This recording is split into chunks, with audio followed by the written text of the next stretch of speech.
विषय आपला असा चाललेला आहे. मनाला समर्थांनी उपदेश केला. बाळ म्हणा सज्जना भक्तिपंथे निदाने, त्याला गुंतवून बाबा बेटा करून त्याला वळवणं हे जास्त संयुक्तिक आहे, योग्य आहे. आणि म्हणून त्याला समजवण्याचा प्रयत्न केला. मग भक्तिपंथ म्हणजे काय असं नेमका संवाद समर्थांच्या मनात चाललाय. त्यावेळेस समर्थांनी त्याला सांगितलं, बाबा रे भक्ती म्हटलं तर समजून घ्यायला मी नेमकी भक्ती कशाला म्हणतात समजून घ्यायला येतं समज आणि म्हणून दाखले दिले कुठले सात्वस्मिन् परम प्रेम रूपान नारदांचं भक्ती सूत्राचं पहिलं सूत्र याचं चिंतन झालं. दुसरं सूत्र आणि तिसरं सूत्र आपलं चाललेलं आहे.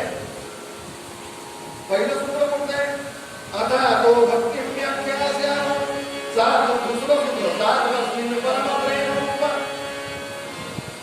तिसरं सूत्र अमृत स्वरूपाचं. आता चौथं सूत्र चाललंय यल्ला पुन्हा कुमार सिद्धो होती क्षमा कर हे झालंय यल्ला पुन्हा कुमार सिद्धो होती अमृतो होती तृप्तो होती. यत् प्राप्य न किंचित वांछति न शोचति न द्वेष्टि न रमते उत्साही होती. पाचवं सूत्र ज्याला ही भक्ती प्राप्त होते यत् प्राप्य असा शब्द वापरलाय.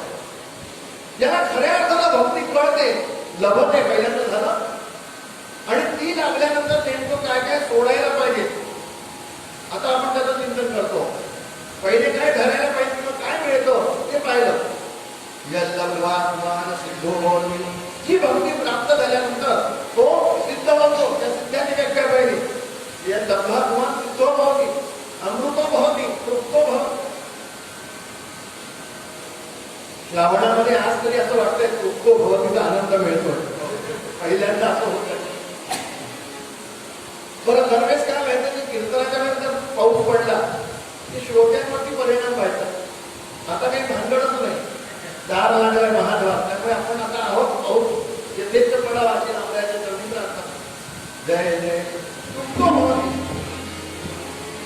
यत् प्राप्य किंचित वांछति. 5 गोष्टी सांगितल्या काय सोडायला पाहिजे तिथे लक्ष देता कामाने आपण भक्ती प्राप्त झाल्यानंतर कोण विषय नारदाचा विषय म्हणून महिन्याभरात काहीतरी चिंतन घडावं म्हणून नारद भक्ती सूत्र हा विषय सांगितला.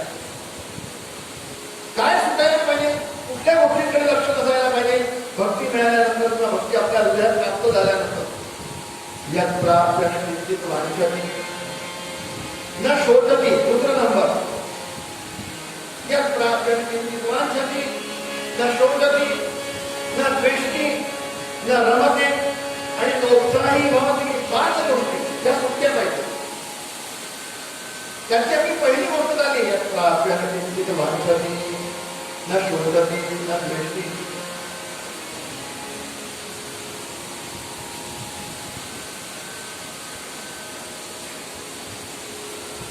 ह्याच संदर्भातला नेमका गीतेमध्ये श्लोक आहे यो न दृश्यते न द्वेष्टि न शोचते न कांक्षते शुभा शोभनित्यागी यो मद्भक्तः समेत्या. यो न दृश्यते न द्वेष्टि न शोचते न कांक्षते शुभा शोभनित्यागी यो मद्भक्तः समेत्या. किंवा भक्तिमान समेत्या मांडवेत. अगदी बरोबर 12व्या दशकामध्ये अगदी हे शब्द सगळे इथे वापरले गेलेले.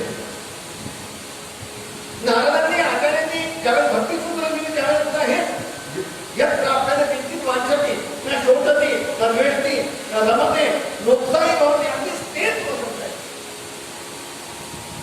कळत नाहीये की नारदांनी भक्तीसूत्र अगोदर दिले की व्यासांनी गीता नंतर दिली. जय जय रघु अगदी कॉपी आहे.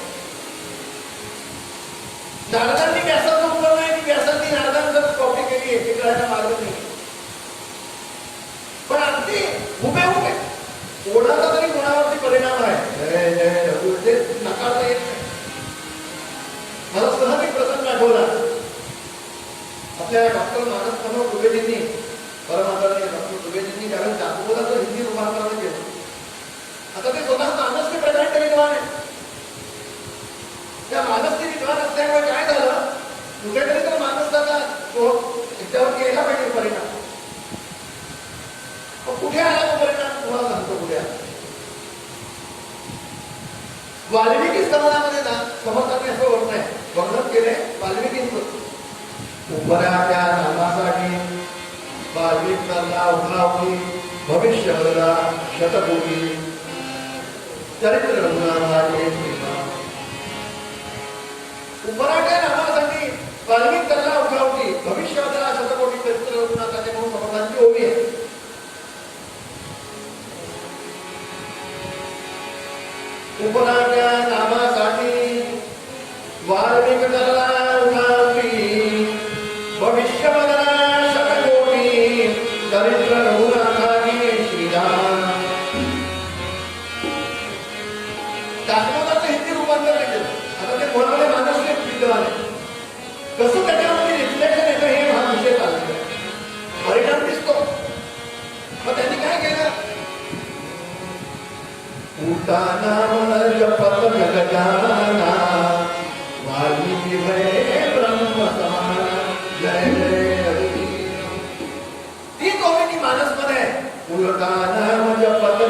नारका वाल्मिकी ब्रह्म समान.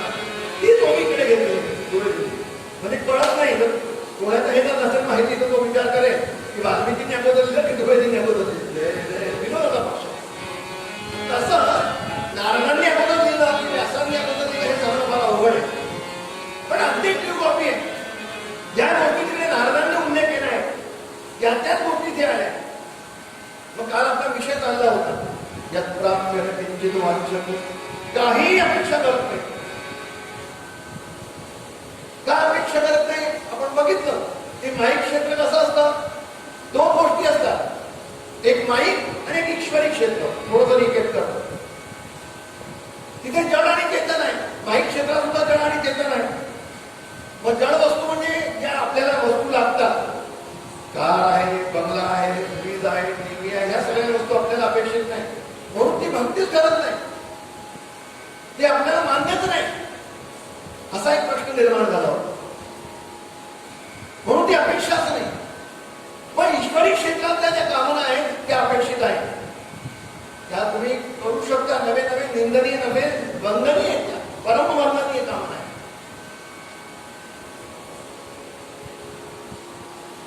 म्हणून एक प्रश्न असा निर्माण झाला का थोडा स्पर्श केला होता. बघूया पुढे वाढवतो.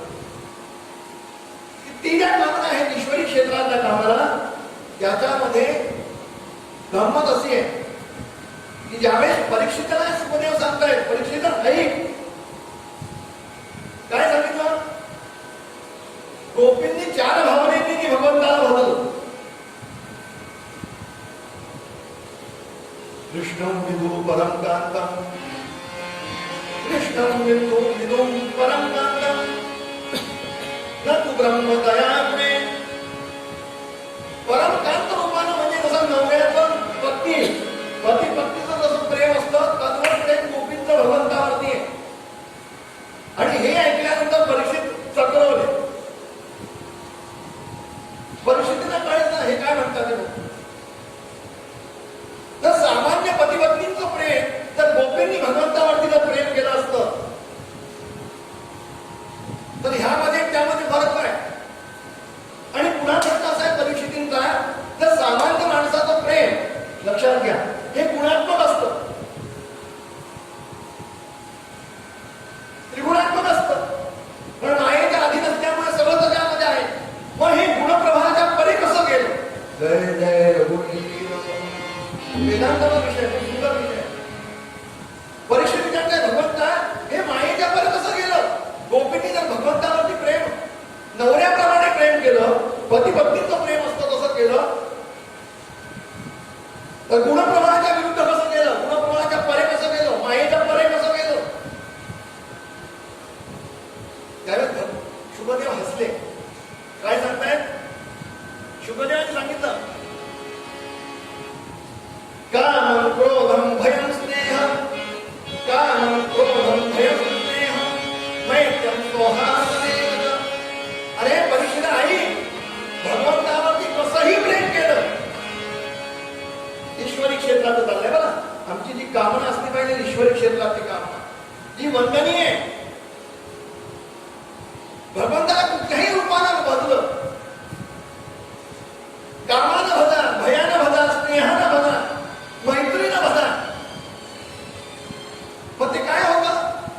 तो परमशुद्ध असणारा परमात्मा, अनंत कोटी ब्रह्मांड आहे ते परब्रह्म, परमशुद्ध असणारा तो बुद्धाला शुद्ध करतो. जय जय कसंही करा.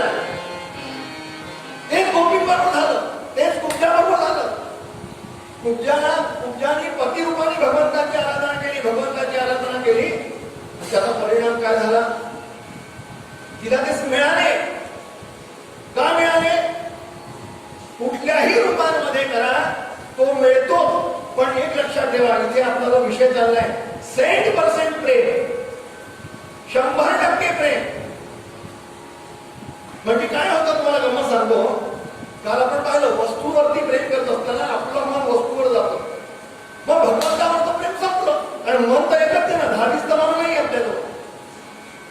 पण इथे काय होतं? इथे सब्जेक्ट तो होतो भगवान. लक्षात घ्या, फक्त आणि फक्त आणि फक्त भगवानच आपला विषय आहे.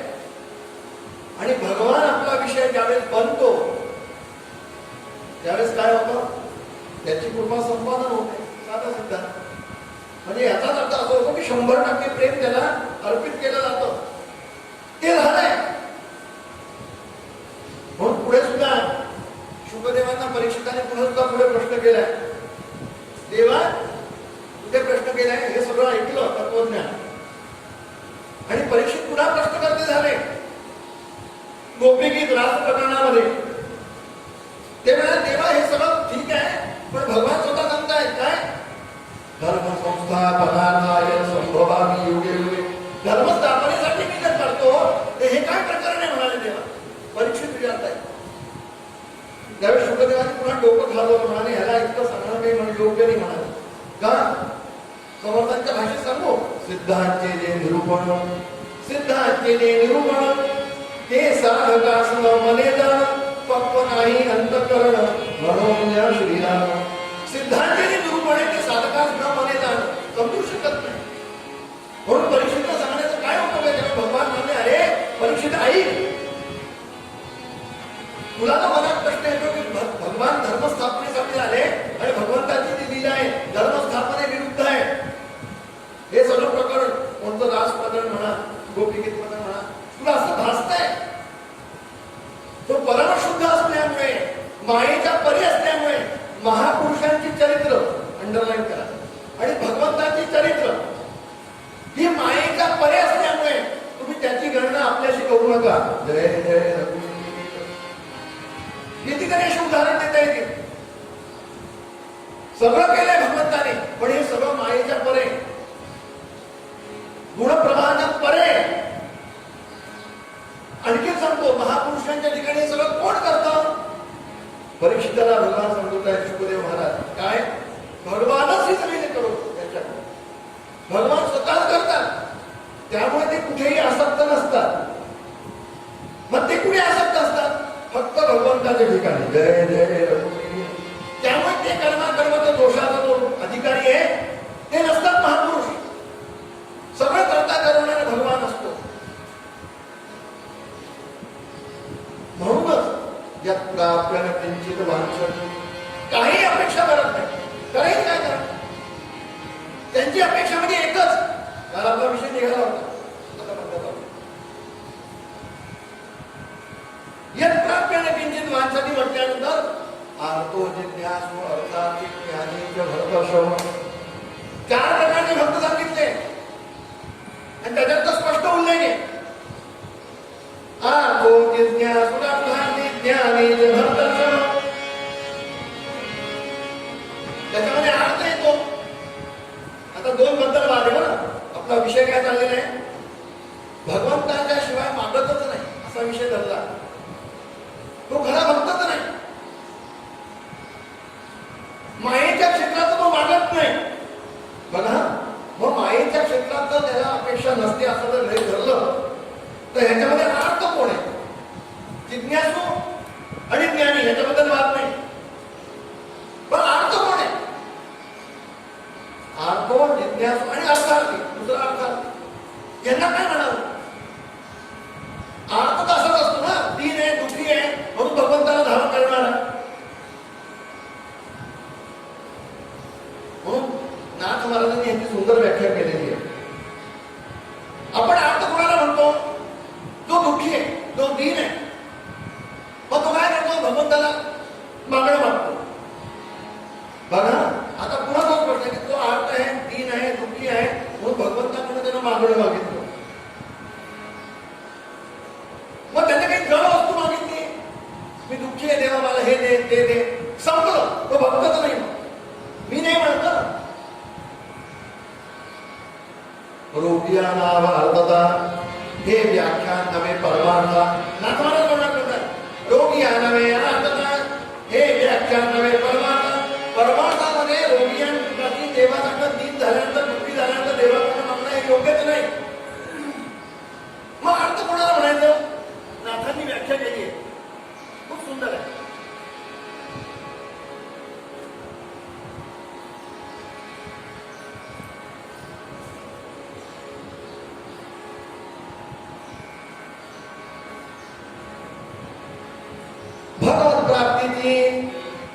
व्यथा ते आर्तता परमार्थी.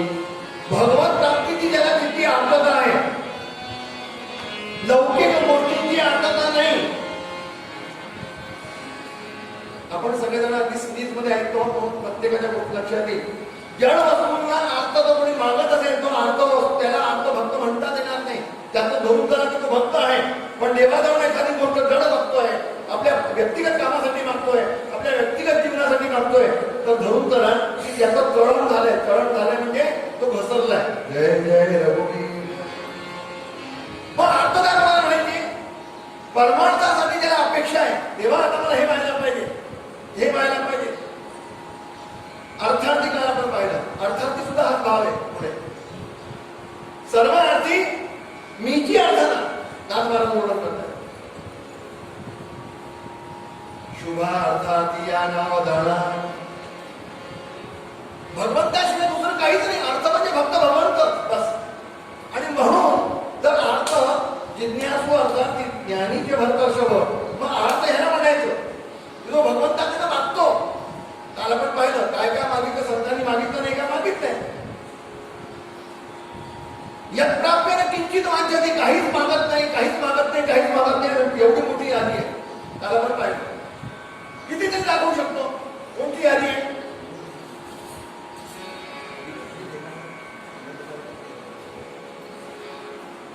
काल आपण पाहिलं, पुन्हा एकदा प्रयोग करूया. संगीत गायन तेरे राम, संगीत गायन तेरे राम, अलाप मोरी तेरे राम, संगीत गायन तेरे राम, अलाप मोरी तेरे राम. बोला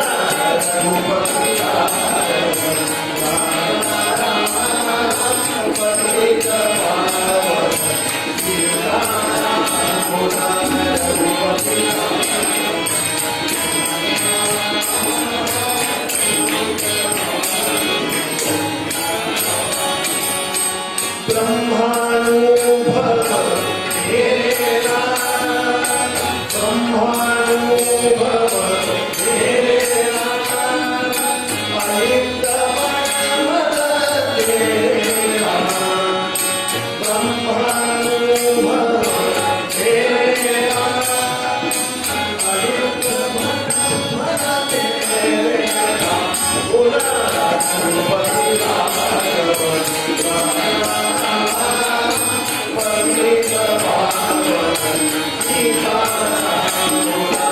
रघुपति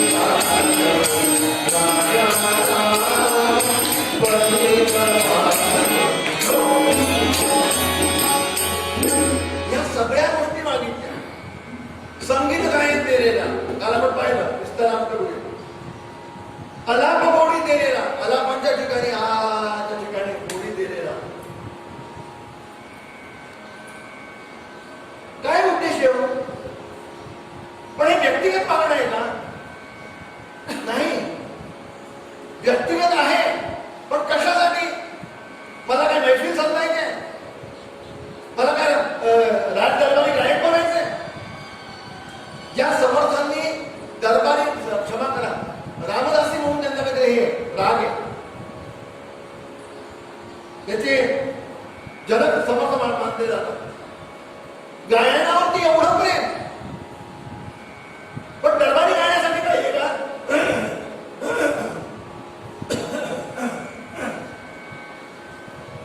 नकोय.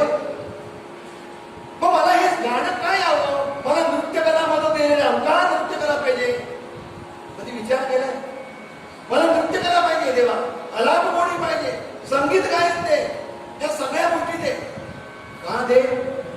ह्या संगीताच्या माध्यमातून, नृत्यकलेच्या माध्यमातून माझं कीर्तन हे अधिकाधिक प्रफुल्लित होईल देवा, अधिकाधिक भक्तिरस प्रधान होईल. आणि संगीत हे भक्तिरस प्रधान उरकतेसाठी आवश्यक आहे, समर्थांचं स्पष्ट मत. जय जय रघुवीर. संगीत नको असं भागच नाही.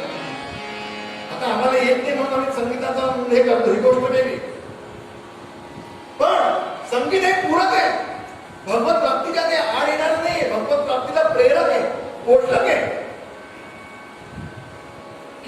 प्रफुल्लित होणार, श्रोत्यांपर्यंत पोहोचणार. प्रेमाश्रू सहित गाणे असं समर्थन होतं, वर्णन केलेलं आवश्यक आहे, गरजेचं आहे. म्हणून ते देवा ब्रह्मानुभव दे, अनंतता दे, अनन्य सेवा दे, अलिप्तपणा दे. हे सगळे गोष्टी, ह्या गोष्टी सामान्य माणसाच्या कक्षेच्या पलीकडे या भगवंताकडे मागितल्यानंच मिळू शकतात. समर्थांसारख्या अधिकाऱ्यांना तिने तुमच्या आमच्या जीवनात आहे, लक्षात ठेवा. दोंदोलीकर महाराजचं सुद्धा प्रवचन तुम्ही वाचा, त्याच्यामध्ये जागोजागी त्यांनी लिहिलेलं आहे. काय लिहिलंय की ह्या सगळ्या गोष्टी भगवंताकडे मागितल्या पाहिजे, भक्ती मागितली पाहिजे देवाकडे. म्हणून ह्या सगळ्या गोष्टी पोषक आहे. म्हणून प्राप्तीने किंचित वांछती त्या भूमिकेत घेऊ नका, याला या भूमिकेत समजा. लक्षात येते का बघा. जय जय रघुवीर. आता तुम्ही म्हणाले हे मागितलं तरी सुद्धा तो कुठल्या कक्षेत येतो? अलिप्तपणामध्ये दिलेला, ब्रह्मानुभव दिलेला, अन्य प्रेमा दिलेला, तुझं विणं मदत दिलेला, हे सगळं मागितलं.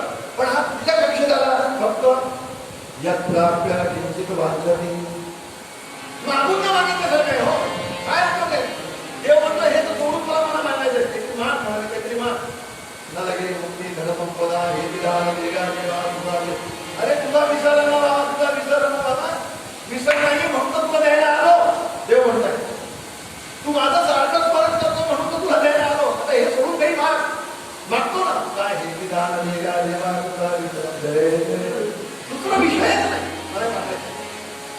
यात प्राप्तीने किंचित वांछत, काही अपेक्षा करत नाही. का अपेक्षा करत नाही? देव जर सगळं आपल्याला वेळेवर देतोय तर अपेक्षा कशाला करायची? भगवंतावरती जर आपण प्रेम केलं, भगवंताची भक्ती सिद्ध झाली, आपल्या हृदयात जर ती प्रकट झाली, तर आपल्या लक्षात येतं की जे देतो ते व्यवस्थित देतो.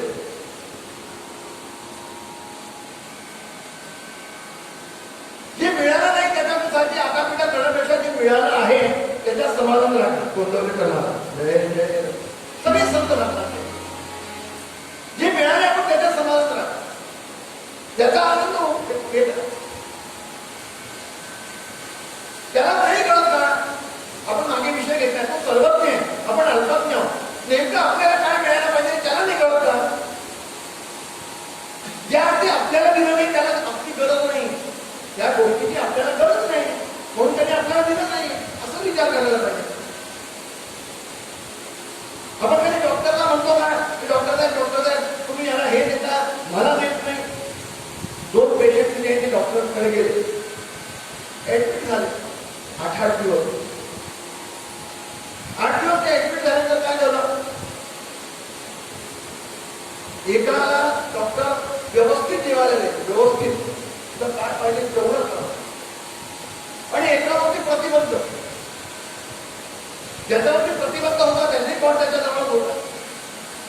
तो म्हणाला डॉक्टर साहेब हे काही चांगलं नाही म्हणाल, तुम्ही त्याला व्यवस्थित जेवायला देता, रोज माझा 2-3 वेळ चहा येतो, नाश्ता येतो, जेवायला येतो, आणि तुम्ही माझ्यावरती प्रतिबंध लावला, हे काही चांगलं नाही. डॉक्टरांनी ऐकलं, निघून गेले. दुसऱ्या दिवशी पुन्हा आले आणि रडवडून सांगले डॉक्टर हे काही चांगलं नाही म्हणाले. आम्ही कधी बघतो आमच्याकडे तुम्ही लक्ष देत नाही, तो श्रीमंत आहे म्हणून त्याला लक्ष देत. तरी डॉक्टर काही बोलते. 8 दिवस झाले, ज्याला यथेच्छ मिळत होतं तो खाऊन कंटाळणार. त्याने ती आलेली थाळी बाजूला घेतल्यानंतर मला नको म्हणा. आता हा जो हपापलेला होता त्याला काहीच मिळत नव्हतं, याने ती थाळी घेतली की ते म्हणा ती संपवलं.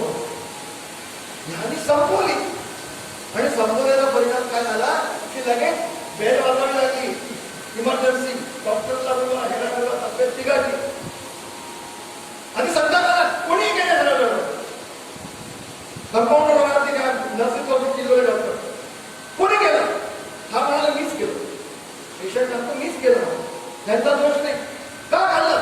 डॉक्टर साहेब तुम्हाला मी 8 दिवसापासून सांगत होतो की ह्यांना तुम्ही खायला देता, मला देत नाही, मला खायची इच्छा होती. डॉक्टर म्हणाला मोठा त्याला खायला याच्यासाठी देत होते, त्याची टांग फुटलेली होती 8 दिवसापासून, त्याला काही खायला काही प्रॉब्लेम होत नाही, तुझा पोटाचा रोग आहे म्हणाले, मर्शी. जय जय रघुवीर. कोणाला काय द्यायचं हे डॉक्टरला कळतं आणि डॉक्टरांचा आपला विश्वास होतो.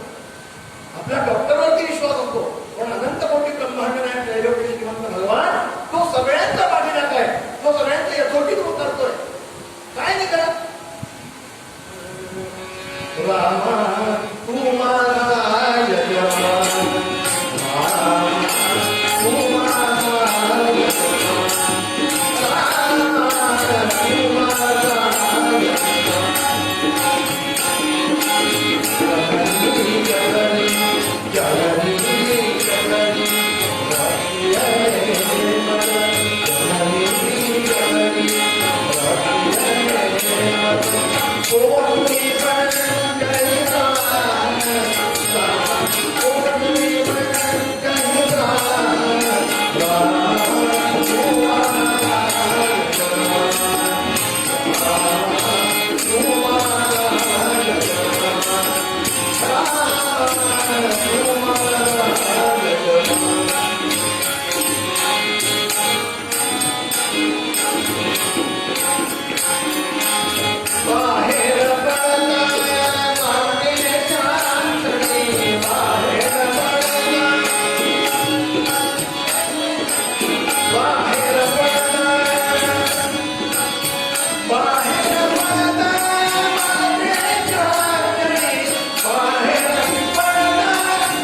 भगवंताला एकदा आपण सगळं मानलं, सर्वस्व मानलं, आपलं मन तिथे अर्पण केलं की मग आपल्याला शंका कुशंका घेण्याची काही कारणच उरत नाही, काही अपेक्षा करायचं कारणच उरत नाही. तो बरोबर देतो, योग्य देतो, योग्य वेळेला देतो.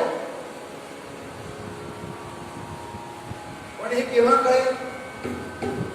भगवंताला आपण मन अर्पण करून प्रामाणिकपणे प्रेम अर्पण केल्यानंतर ज्यावेळेस त्याचे आपले तुमचे त्याचे संबंध जोडतील त्या पद्धतीने तेव्हा कळेल, नाही तर कळणारच नाही. पुढे विषय येणार आहे, उद्यापासून बघूया. न शोधती न काक्षती, हा तो विषय पुढे बघूया. हे जे मन आहे, मन अर्पण करा, मन अर्पण करा, मन अर्पण करा म्हणजे प्रेम, तीच म्हणजे भक्ती आहे. म्हणून आपण ज्या ज्या क्रिया करतो, कारण आपण पाहिल्या, जप असो, संध्या असो, पूजा असो, वगैरे वगैरे वगैरे, मन अर्पण करतो. मनाचा भाग महत्वाचा आहे, लक्षात ठेवा. म्हणून समर्थांनी एक दासबोधामध्ये 4 ओव्या लिहिल्या, जाता जाता लिहिल्या, पण अतिशय महत्वाच्या आहे. काया वाचा मने चित्ते वित्ते जीवे प्राणे सर्वही त्यासी अर्पावे या नावावर सर्वस्व अर्पण करणं. आणि समर्थ काय म्हणाले, काही नाही घडलं जात आले, पण मानस पूजा करावी. समर्थांचा आग्रह आहे. तुम्हाला ही पूजा नाही घडली ना चालेल, पण समर्थांचा आग्रह मानस पूजा करा, सद्गुरूंची करावी, देवाची करावी. समर्थांचा जोर आहे मानस पूजेवरती. मानस पूजेवर का जोर आहे? कारण मानसच भगवंताला अर्पण करायचे, तीच अपेक्षा आहे भगवंताला. आपण या सगळ्या नाना गोष्टी अर्पण करतो. दही अर्पण केलं, दूध अर्पण केलं, पंचामृत अर्पण केलं, फुलं वाहिली, दुर्वा वाहिल्या, अमुक व्हायला, हे फुल व्हायला, ते फुल व्हायला. आम्ही काय त्यातून निर्माण केले हा प्रश्न. आणि आमचा तोरा असतो समर्पया, आम्ही समर्पया, मी समर्पण करतो. तुझं काय त्याच्यामध्ये? सगळंच भगवंताने निर्माण केलंय. तुझं काहीतरी आहे का? तुझ्याजवळ जे आहे तुझं मन, ते अर्पण कर, ते भगवंताला अपेक्षित आहे. म्हणून मानस पूजेचं महत्व आहे. मानस पूजेमध्ये अर्पण करता येतं, सगळं अर्पण करावं. जे जे आपणासी ठावे, समजांची होईल मानस पूजेच्या संदर्भात, जे जे आपणासी ठावे ते ते देवासी समर्पणावे. सगळं अर्पण करा, जे आपल्याला लागतं ते देवाला द्या. कुठलीही कंजुष्ट करायचं कारण नाही. का हो हे राहिलं, जाताना चौऱ्यावरती हार आणतात, काही गरज नाही. बसल्या बसल्या हार उठता येतात. आणखीन सांगतो, या सीझन मध्ये जे फुलं नसतील ते सुद्धा फुलांचे तुम्ही हार करू शकता. जय जय रघुवीर असं म्हणता कामा नये की पाऊस पडतोय आता फुलं नाही. जे पाहिजे ते तुम्ही अर्पण करा. शिष्य होता, एवढं सांगतो, वेळ झाली. तो नित्य समर्थांची मानस पूजा करायचा, सद्गुरूची मानस पूजा करायचा. एकदा काय झालं, त्याने समर्थांना मोगऱ्याचा हार केला आणि हार केला सगळं मानस पूजेमध्ये, बरोबर. आणि मानस पूजेमध्ये हार करून तो समर्थांना हट्टा झाला आणि योगायोग असा समर्थांचं दिव्य रूप, ते आवाज आहे, जटा आहे, दाढी आहे, मस्त भव्य रूपाची सुंदर दिशा, हे सगळं पाहिलं आणि नेमकं काय झालं, तो हात लहान झाला. तो लहान झालेला हात समर्थांच्या काही गळ्यात जाईना, पण जसं तसं करून त्यांनी अडकला शेवटी दाढीमध्ये, त्याच्यामध्ये त्रास झाला, गेला. त्याला हे सगळं मानस पूजे होतं ना. पुढे समर्थांची त्याची भेट झाली. बघा काय सुंदर प्रसंग आहे. समर्थ म्हणाले, काय रे, विना दमडी खर्च करता तू मानस पूजेमध्ये हा करतो, त्याच्याशी कंजूसाई करण्याचा काय मोठा करता म्हणाले. समर्थांनी त्याच्या पुढे तू कंजूसाई करण्यासाठी काय मोठा कर म्हणाले. गळ्यात मला त्रास होणार नाही, दाढीला अडकणार नाही, त्याच्यात काही बिघडलं का. हा परिणाम आपल्याला असं वाटतं पोचतं का, पोचतं का, हे पोचतं. आपल्या इथे स्टेटमध्ये असं वर्णन आहे, कुठल्या सरकारचं हे सांगता येत नाही. शिंदे सरकारकडे एक भोई होता, जो पालखी वगैरे मेळा वगैरे न्यायला काम करायचा. तो मानस पूजेचा उपासक होता आणि त्या मानस पूजेमध्ये उपासना करता करता सकाळी बोलवणं आलं की सरकारला घेऊन जायचंय, त्याला पूजा करायला वेळ मिळाला नाही. शेवटी त्याने काय केलं, सरकारला आपल्या खांद्यावर घेतलेलं होतं, मेळा चाललेला होता आणि असं करता करता त्यानं मानस पूजा डोळे बंद करून सुरू केली. काम चाललंय, कामही करतो आणि मानस पूजाही चालली. कर्मधर्म संयोगानं काय झालं, पहाटेची वेळ, कर्मधर्म संयोगानं त्यांना नैवेद्य अर्पण केला देवाला आणि तो नैवेद्य अर्पण करताना मानस पूजेमध्ये येणंही घेऊन जायचं आहे, मानस पूजाही करायची. त्या गोंधळामध्ये ते जे स्वयंपाक होता, तो नैवेद्य होता, तो लवडला, खाली पडला. ते कशामध्ये, सगळं मानस पूजेमध्ये. जय जय मानस पूजेचा नैवेद्य सांडला. मला गंमत सांगतो, सरकार स्वारीने आत्मना हे दिलं की हा सुवास कुठून येतो अन्नाचा. सकाळी पहाटे 5 वाजता 5:30 वाजता इतका सुवास भाताचा, पक्वान्नाचा, एवढा सुगंध पहाटेच्या वेळेस कोणी स्वयंपाक केला.